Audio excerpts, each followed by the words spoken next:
Okay, medical roleplay. Um, Medical roleplay is something that just doesn't come natural or easy to a lot of people, and it's very intimidating. It can be really scary.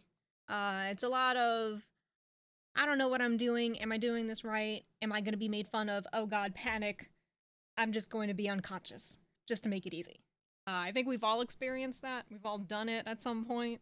And for me personally, I didn't actually start to really enjoy medical roleplay until I joined EMS on an old server and learned all of the different pieces about what they look for in the guides, how to treat, all this stuff.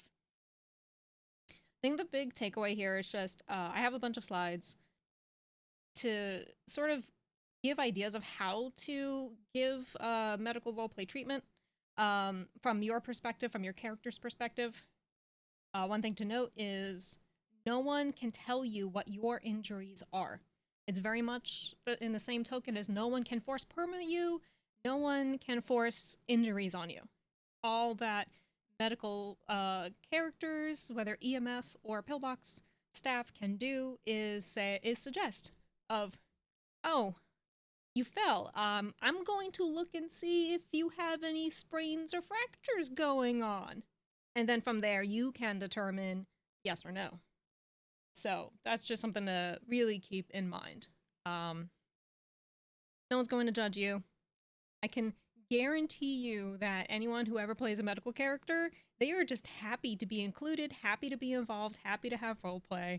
The only time I think anyone would ever be upset is if they're getting absolutely nothing in return and your character is not unconscious, or your character is unconscious, but you as a player are expected to still give some sort of status as far as what your character's vitals are, and you're not responding at all. That is potentially the most frustrating thing, but I think that's just something in general as far as respecting other people's time in roleplay. So, with that, there are three kinds of injuries: minor injuries, mild injuries, and then the severe injuries. Mild injuries can range from, oh, I tripped and fell on the stairs, or yeah, I just kind of like smacked my face into a wall because I'm a dumbass. Mild injuries can be a bit more severe. You cut yourself, GSWs to any sort of limbs, anything like a small minor motor vehicle accident. Severe is when we're going full trauma. There's a massive shootout with automatics. There's a massive explosion. There is mass trauma. These are some of the things that you would normally see and associate. Well, we would normally see and associate with the different injury types in GTA roleplay. For mild injuries, it's very easy to do something of just like, yeah, mild, light bleeding. You got some bumps and bruises, some scrapes. You might have a sprain if you fell or tripped. Mild injuries, which is pretty much the more everyday, not too serious. Um, you're bleeding. It's not like a heavy bleed. It could still be light. You have breathing and pulse could be erratic. Maybe you were running, so your breathing is going to be elevated because you were running. Maybe you were trying to get away from someone, so your pulse is elevated because your adrenaline is going. The injuries, lacerations are a little bit more, lacerations and gashes, so the injuries are a bit deeper. You still have some abrasions. You could potentially get some small fractures or fractures in general, and GSWs. Severe now, you're heavily bleeding, you're basically bleeding out. You definitely have breathing and pulse issues. You might have head trauma, broken limbs. You might be, I listed head trauma twice because I'm so good. You might end up being unconscious, have heart failure, internal bleeding. You might have blood or water in your airways. So that's whenever your character is basically injured on any level, just try to keep these three categories in mind as far as severity and basically what makes sense for what happened. Did you trip and fall off of a two-story building? Well, maybe you should have a mild injury then, because 2 stories is over 11 feet.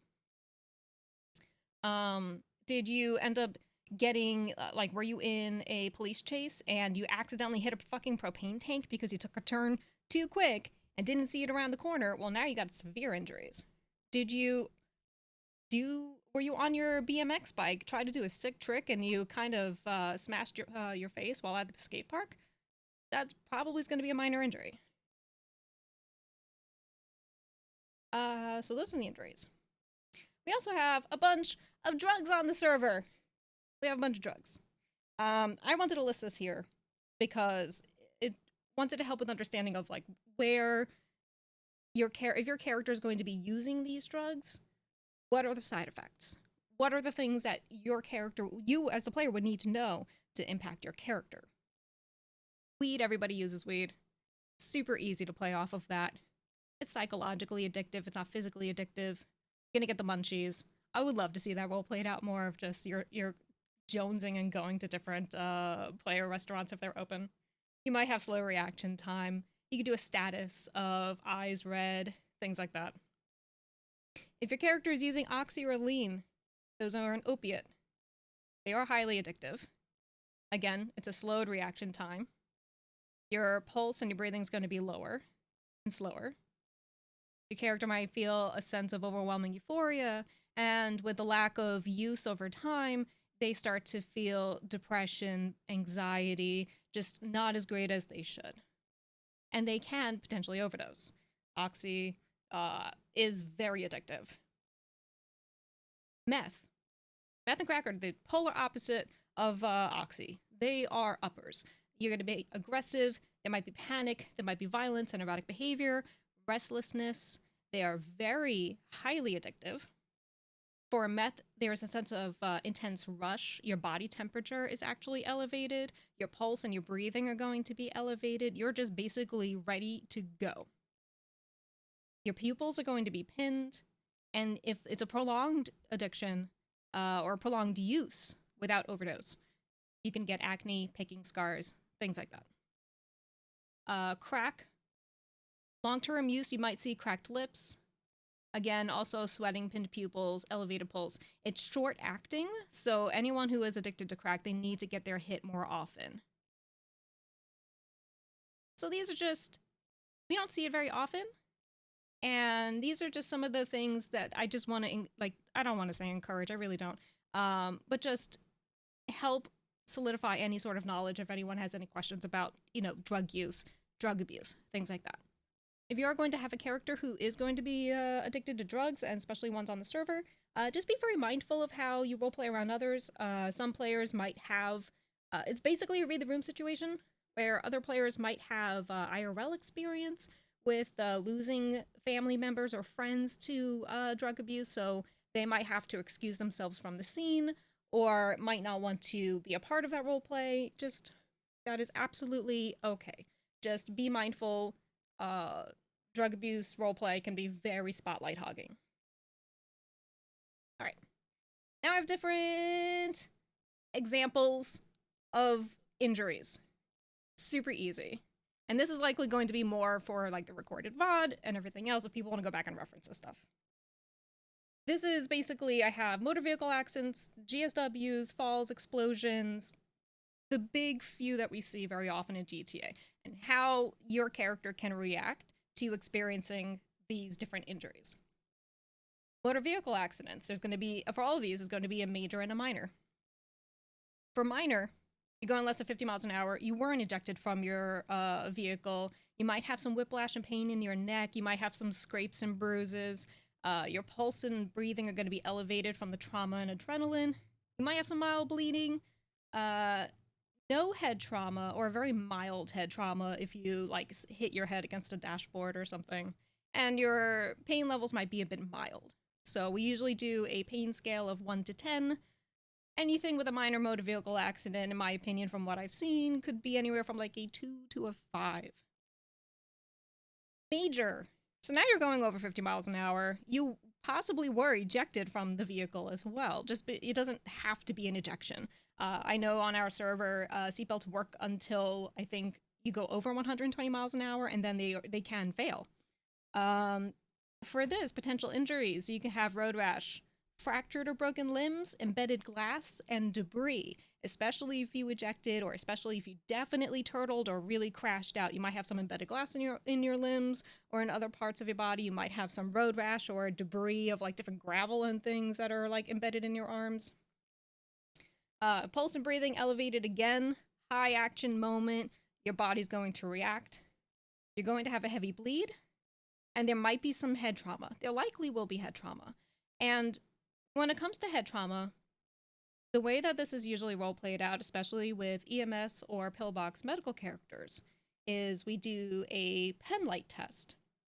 A pen light test is basically just shining a flashlight in someone's eyes to see if their pupils are reacting to light normally. Do your pupils shrink? Do they do it at the same time? If not, then there's something going on with your head. If you want to roleplay this out, that's usually my cue. When I'm on Gage, I try to guide vocally with other players of, hey, I just want to make sure you don't have any signs of a concussion. If you don't have any head trauma, I have a pen light. I'm going to shine this light in your eyes, and I just want to see if your pupils are reacting normally, or if they're being abnormal, if they're being weird. That's me telling the other player, hey, this is how you can roleplay this out. And then they give me back, pupils are normal, pupils are abnormal, and then we go from there. If you want to expand on that and have some extra background knowledge, what that could look like is your character has vertigo, dizziness. They might have some memory issues of just immediately not knowing what just happened. It's usually very short term. Again, pupils are dilating weird to light, and they may have possible light sensitivity, where shining the light in their eyes might actually hurt them, and they might be like, oh, geez, no, stop, it hurts. And your pain level is going to be higher. I don't really have a number for this, but anywhere from like 5 and up, essentially. So that's motor vehicle accidents. That's pretty much bread and butter. Everyone has one. These are some things that you can do to help just enhance some of the roleplay if you're going to be in a situation where you need to call 911, and you need to go to pillbox or be picked up either by EMS or LEO if they're available, and give that roleplay to others. Gunshot wounds. Gunshot wounds are quite possibly second most common injury. I think on our server, gunshot wounds are the first most common injury, with MVAs probably being the second most, if not the third at this point, thanks to seatbelts. You can have minor and major GSWs. It can be very tricky. When your character is shot, it's up to you to determine how and where. I know LEOs, when they have to get back out on patrol, I took it to the vest. I have some bruising. I'm okay. I think I'm all right. If I feel weird, I'll come back. If it's a small caliber, if it's something where it's just a few shots, the joke is I took it to the shoulder. But in all seriousness, these are the different ways that you can approach gunshot wounds. Gunshot wounds should be treated seriously, as far as it's a serious injury, and people die to them. Even minor ones, if it is they got unlucky. So for a minor gunshot wound, usually they're through and through. There is an entry and there is an exit wound. This is really important for medical roleplay, because EMS and pillbox need to know this information, because then it's basically like a flow chart. It would have been cool if I added a flow chart to this presentation, but I didn't. But if it's a through and through, then we have to shift and adjust our roleplay in order to compensate and make sure we have those pieces handled. It is not impacting major arteries. The patient is stable but bleeding, so your pulse might be elevated, your breathing's okay. The patient is conscious and alert, and you're probably going to be in pain. And minor GSWs can usually be patched up without observation. There might be some questioning. Something that happens in real life is anytime a patient comes in to a hospital with gunshot wounds, the police have to be called. There has to be a report. There needs to be information on what happened. How did you get gunshot wounds? We do similar here. So even if it's to locals, and in my opinion, if it's locals, minor gunshot wounds is pretty good to go. But if you are going to pillbox, you got shot by a few locals because you bumped into one on Southside, you can then, but you got away, you didn't get downed. You can drive yourself, you can get out of the area, try to call 911. If no one responds, you can go to pillbox, check yourself in, but then essentially, if you do check yourself in, you have to do a /911 anonymous as a local nurse of, hey, someone just came in with gunshot wounds, just to report it to the cops, give them the role play, let them have that information, things of that nature. It's not like they're going to immediately send you away or take you to jail. It's just medical role play. There is a separation between the two.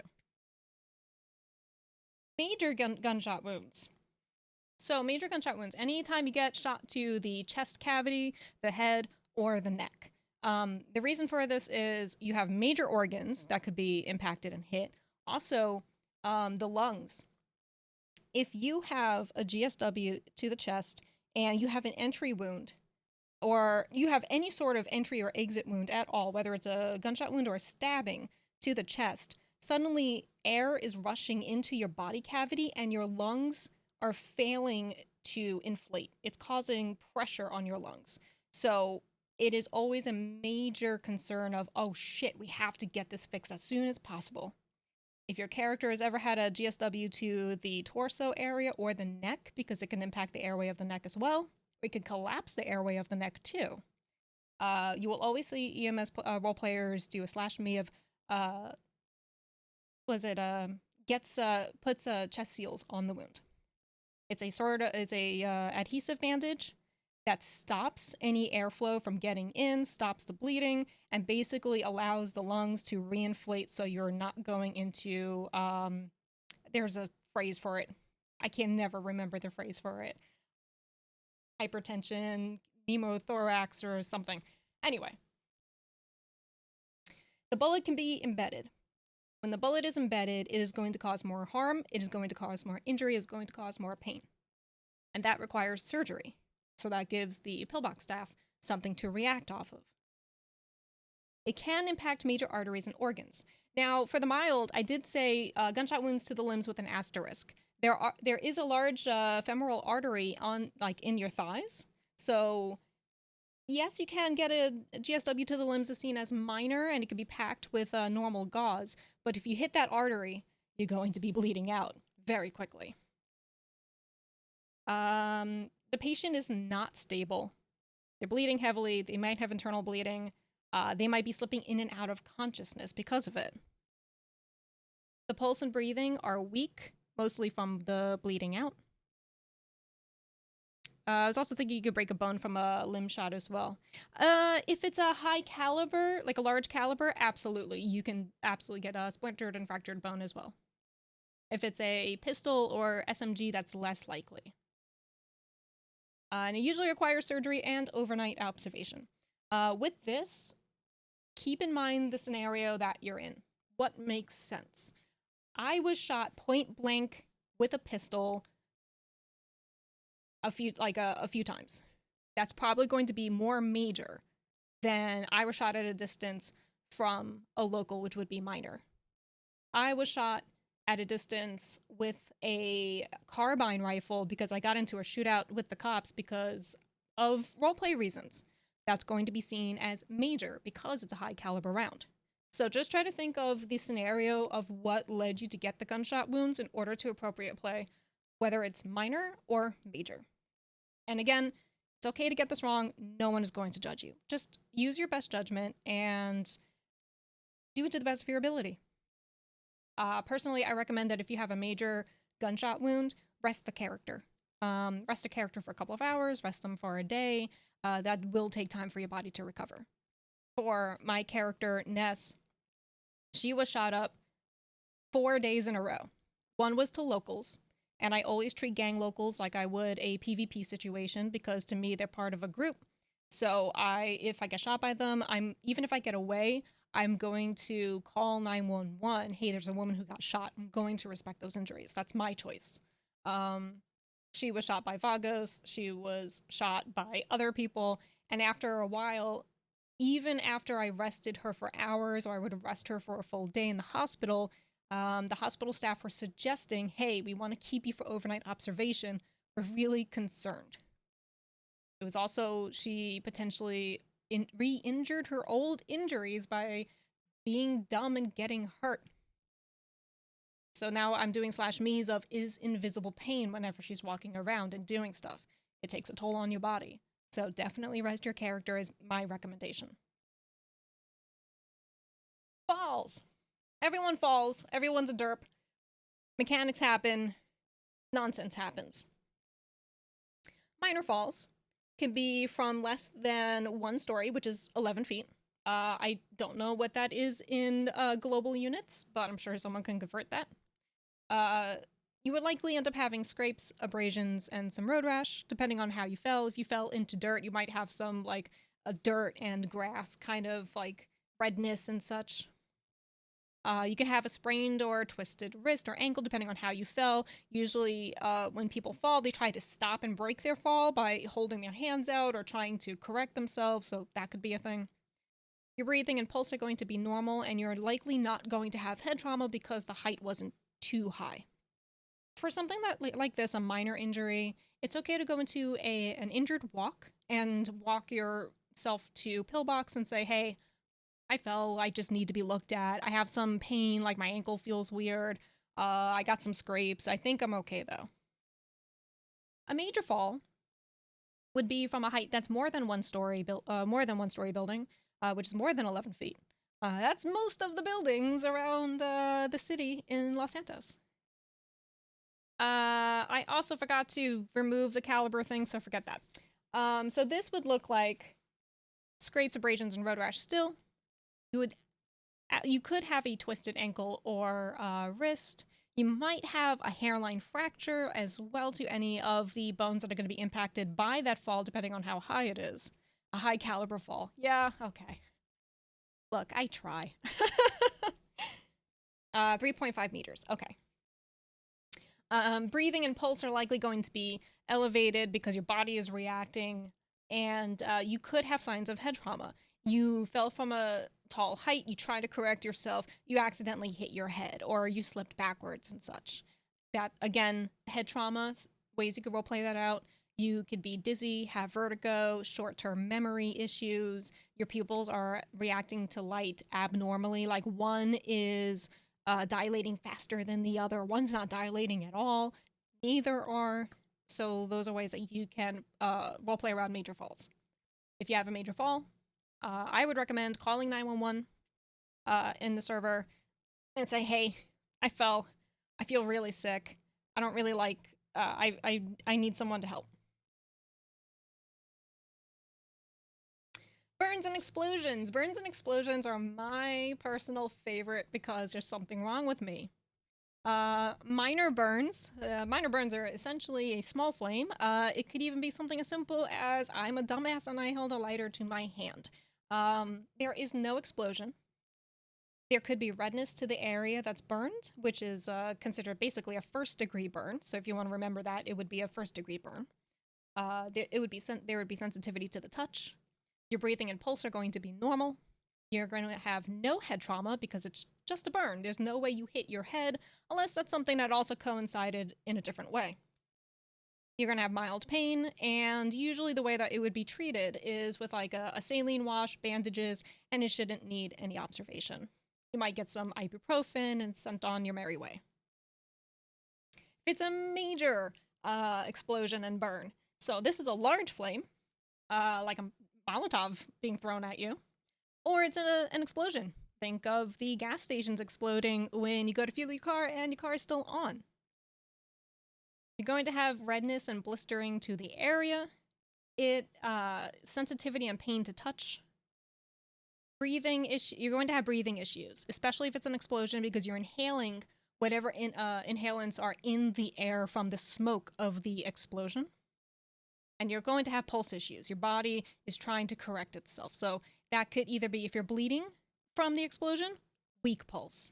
If you're not bleeding, elevated pulse. If it is an explosion, you can have head trauma, possibly be unconscious, because with an explosion, you are usually, especially your character and the way your head works, you're thrown backwards. You can hit your head. With an explosion as well, there's likely shrapnel. So whatever exploded, whether that was a car or a gas station, like a gas pump or a propane tank, the bits of metal have ruptured and they are flying outward in a radius. and those can hit you. It could be small pieces of metal, it could be large pieces of metal. They could have torn through your skin, they could be embedded in your skin. These are just different tools and tips to help you when you have those calls, and when you're in those situations. You're going to be in major pain if you're conscious. It's going to hurt a lot. And your clothes and your skin are going to likely be burned. The burns are likely going to be thick and leathery if it's a major explosion, which would be essentially a 2nd or 3rd degree burn. This would absolutely require observation and surgery. If EMS roll up and you do have a piece of metal embedded in you, they're going to do their best to secure it, to make it not move. This way it doesn't cause any additional injury as they take you to pillbox and then let the doctors work their magic in the operating room to remove the pieces of metal. I personally love explosions. I remember on an old server, there was a large event happening behind the Yellow Jack up at Harmony, and I think there were about 20 plus people there. And for some reason, I don't know what happened, the propane tank behind the Yellow Jack exploded, and at least 6 people were in direct path of the propane tank, and they all went flying. Another thing you can do with explosions is your hearing is going to be affected. You're going to have ringing in your ears. You might have some blood coming from your ears, depending on how loud it was and how close you were to the explosion. So now there's confusion. You might have vertigo. You might not be able to hear anybody. And so a sense of psychological panic kicks in of what is happening. I can't hear anything. There were 6 downed people and a downed canine, and I was the only EMS to respond, and I had a mass trauma situation, and I had to tell all of these other characters how to treat, how to observe, how to watch until I got back up. I don't know why. I love chaos, so that was fun. But these are different things that you can do to remember that the next time you forget to turn off your car when you go to refuel. Stabbing! Stabbings happen too. A minor stabbing would be considered a small blade, which is less than 3 inches. Again, I don't know world units. Your limbs could be hit. The blade is not embedded in your skin. Some things that could happen from that is light bleeding. No major arteries or organs hit. Your breathing is normal, and your pulse can vary. Pulse would likely be elevated because of the wound and the injury and likely the trauma or adrenaline.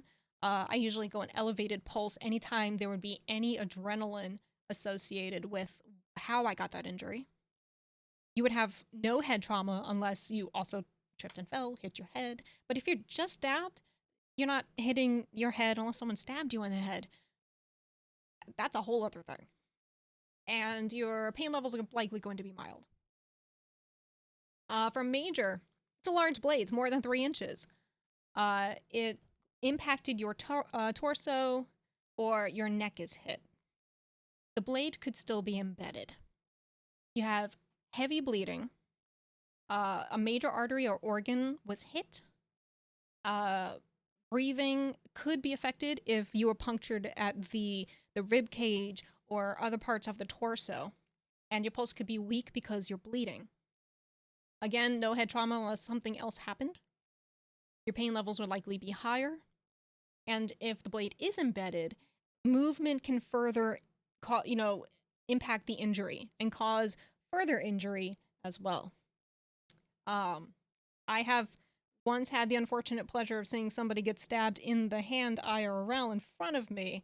And even though that was considered, it would have been considered a minor injury, except the blade was still embedded in their hand.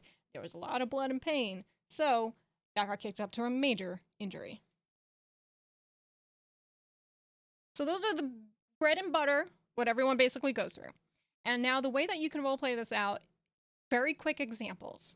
You don't have to give a paragraph. In fact, you can't because of how our /me system is. There's a character limit before the characters just stop.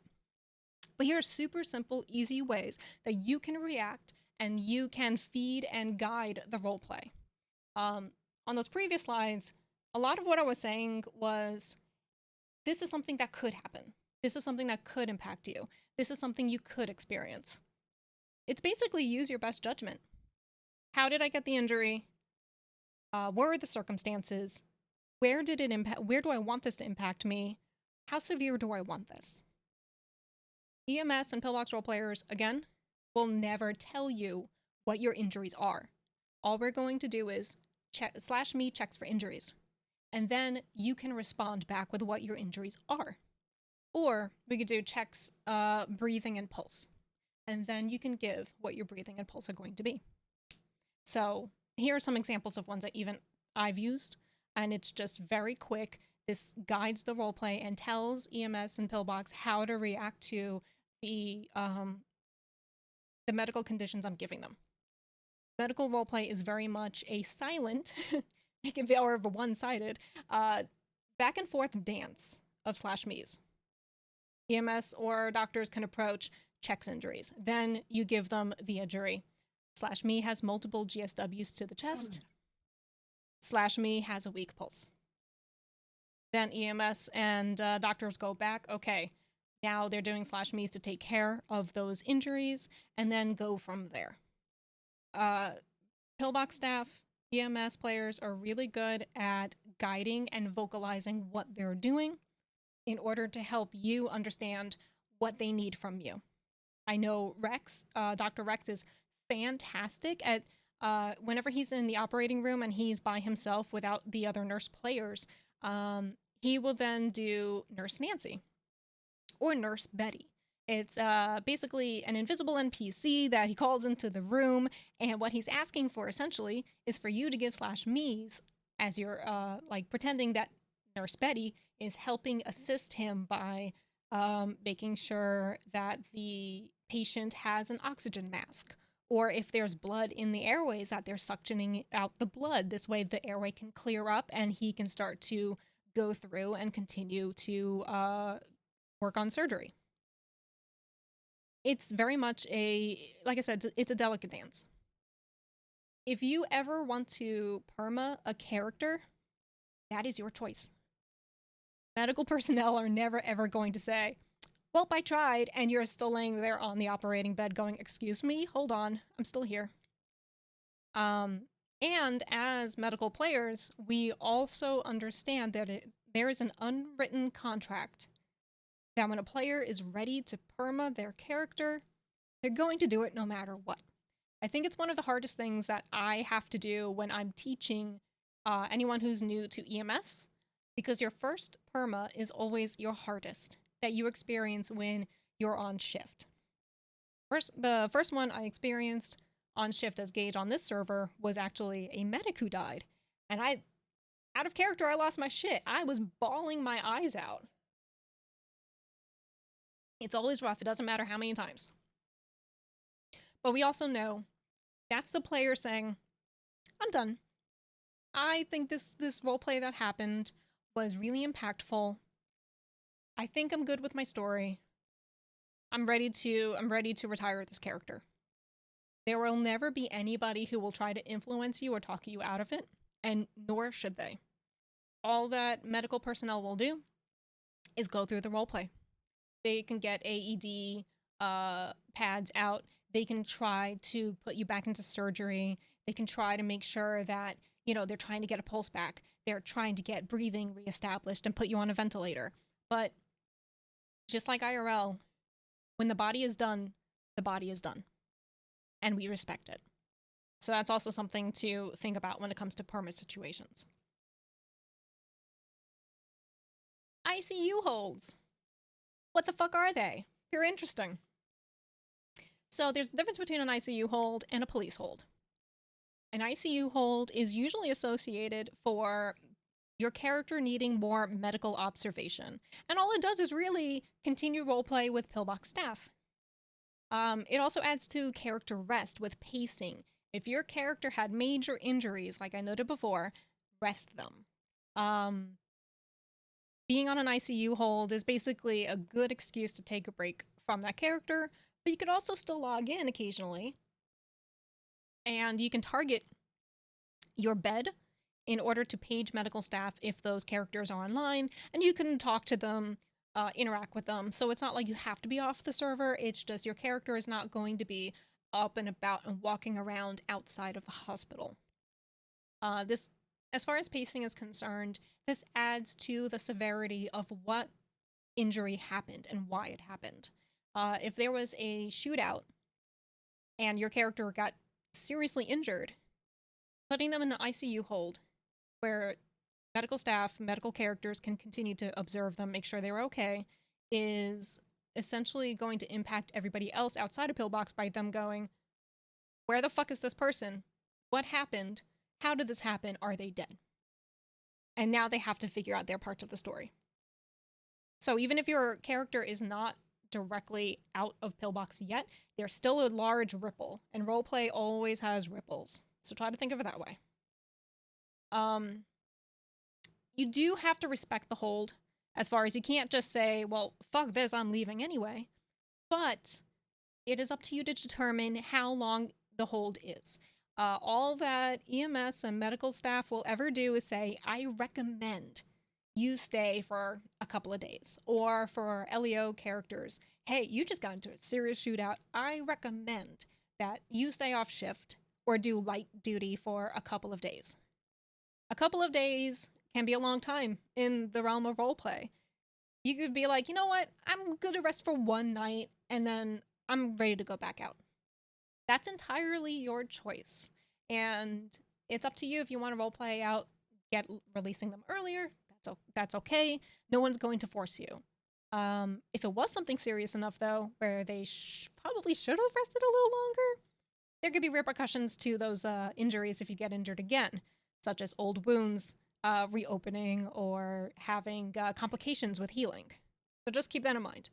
No one can ICU hold is used as a recommendation. It is for pacing. It is for roleplay, but it's not to force you to stay out of roleplay for X number of days. So it's everyone's using their best judgment, essentially, and there's a lot of trust that goes into it.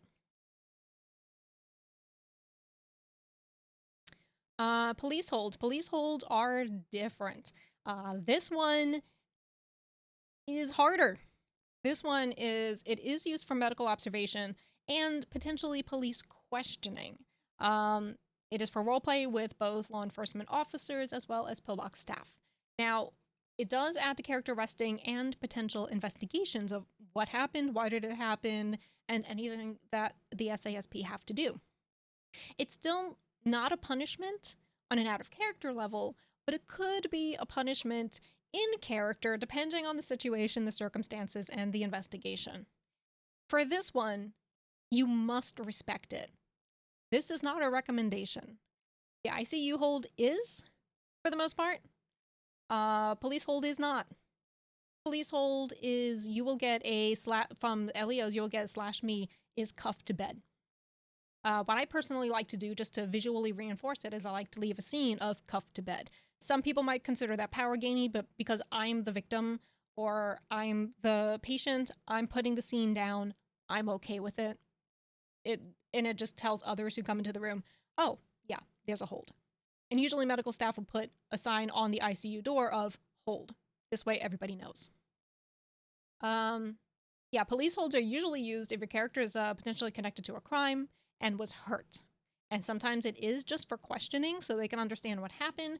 And sometimes it is smoking gun, you did wrong, but they had to rush you to the hospital because you were injured. And now they're just waiting for Pillbox to clear you so they can bring you up to Bolingbroke. Again, you can target the bed to page medical staff for checkups and for release. If none are around, you could do a 311A, 311 Anonymous as a nurse, and then you can call for LEO to get you off the hold and such. What we also do is you can page players in the Discord. You can ping them and say, hey, my character's ready to be released. Are you going to be around? I'm pretty sure, depending on the player, I will never volunteer them, but you could potentially DM them as well and say, hey, I'm going to log on to this character today. I know they're on an ICU hold. Are you going to be around? This way I can at least grab you, and then we can roleplay from there, and then they could potentially be released. That's usually how we do it. So there's still mutual respect on all sides.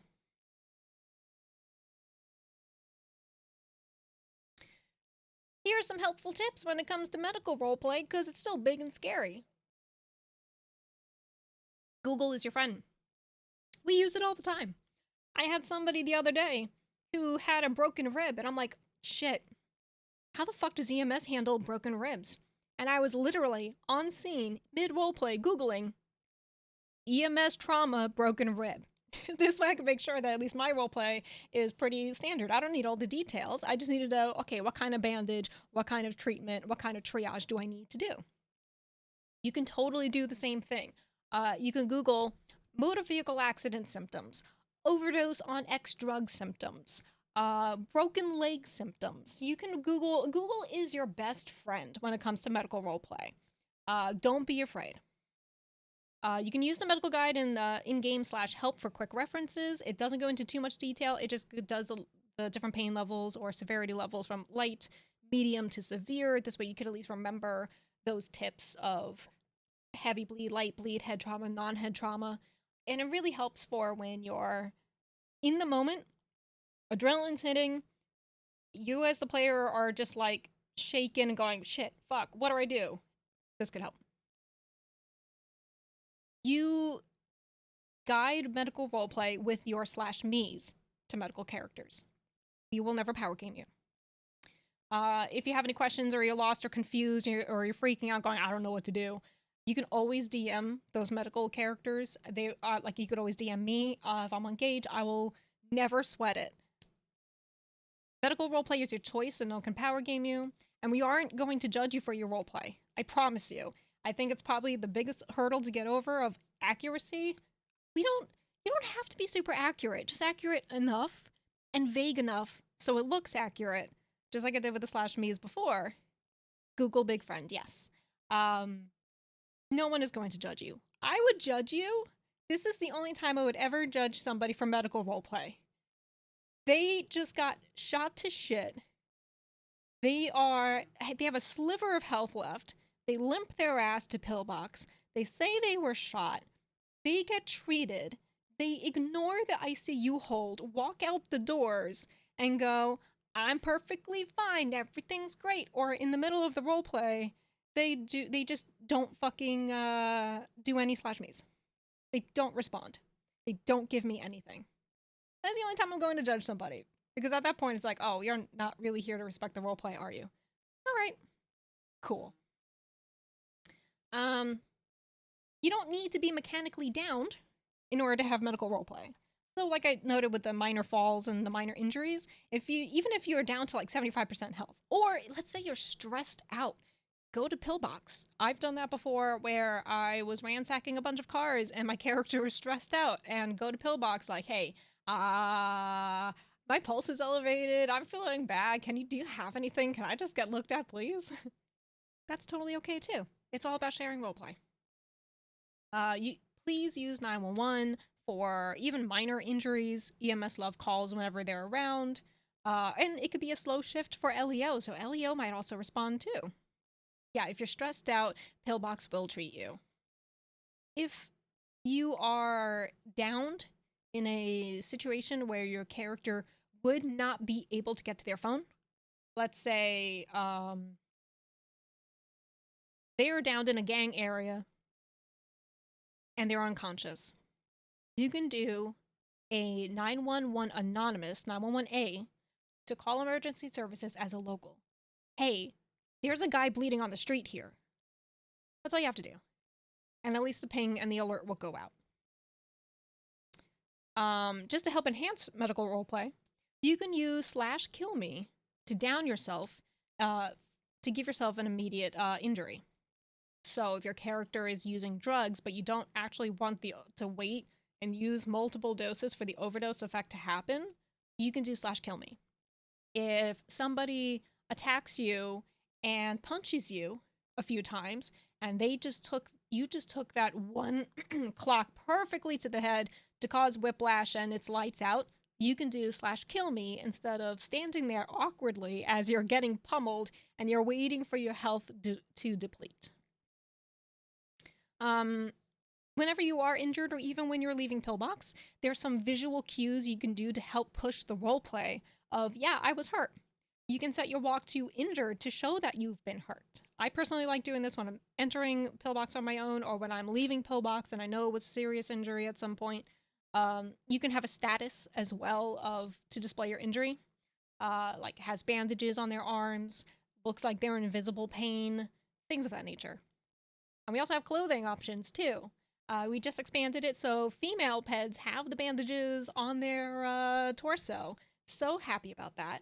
But we have arm casts, we have torso bandages, and we also have facial bandages. So you can leave Pillbox, and let's say you actually were really severely hurt. Let's say you broke your arm. Use the arm cast for a bit. Role play around it. Go around and asking people to sign your cast. Totally cool to role play that out. This way it has an impact on your character. And I think, pretty sure it's my last slide. It is my last slide. So yeah, this one was pretty short in comparison to yesterday's workshop. Medical roleplay is very much give and take. What you tell us the injury is going to determine how we treat you, how we respond to you, and how others are going to react to you. These are just some tips to help you when that panic mode sets in of, I think someone just tried to execute me in the woods. What do I do? How do I roleplay this? What injuries do I have? I always get nervous around should I be conscious or unconscious because, oh god, talking. I used to as well. I used to opt to always being unconscious because I was afraid of talking, and that's okay. If you're more comfortable with that, you can have your character be unconscious because it takes the pressure off of you.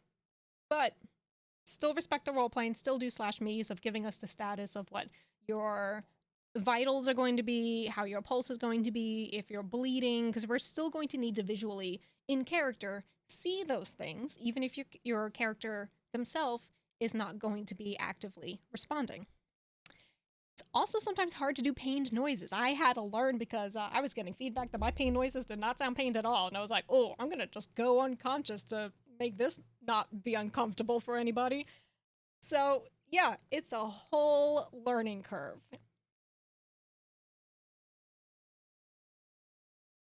I find cop 1, 2, 3 walks are also good if you're injured because they're slow and careful in general. Yes, absolutely. That's a great point. I think I have on my stream deck one of my injury walks is one of the cop walks because you're kind of like awkwardly waddling and such. So yeah. Can we go over the /injury list and how to clear it? We could. I usually do broad notes that are not server specific when it comes to these workshops. But yeah, /injury. You can do so basically /injury works the same way as a me. And all it does is it stacks a list of what your injuries are visually. It's hard to tell. It's a new system. Not everyone's using it. I forget to.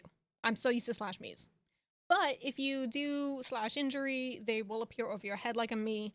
And instead, in case, let's say, the person who's treating you looks away for a second because someone walked in their room as they're playing, they missed your /me.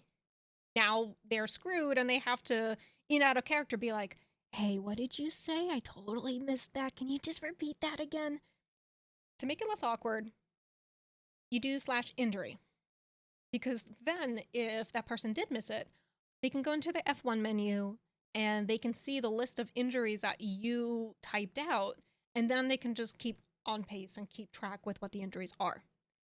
The biggest thing is to clear the injuries. It's /clear injury, and everyone forgets to do it. I forget to do it. I was caught in a medical situation where I still had is /injuries bleeding through the bandages. I didn't have any bandages, but the cops reacted to my bandages, and I realized, oh, I forgot to clear my injuries. Okay. I did a good one, so I've been too much of a chicken shit otherwise, yeah.